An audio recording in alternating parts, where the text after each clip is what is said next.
Neçə illər minbərdən lənət oxunur buna. İkinci bir Allah dostu yoxdur imamların içində.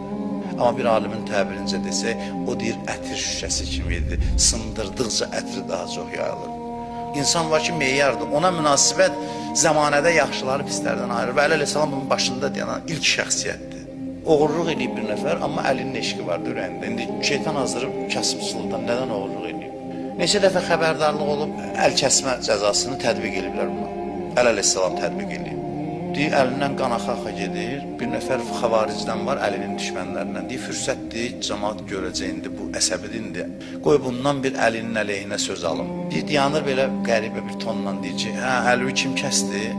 Deyir, elə bunu deməyə peşman olub, başlayır tərifləməyə. Deyir, möminlərin ağası, təqvalıların əmiri, qiyamət günü üzə ağların öndə gedəni. Deyir, necə bədbəxtsən, o əlvi kəsibsən, onu tərifləyirsən, deyir, o öz şəxsi işinə görə eləməyib. Allahın qanunu icra eləyib.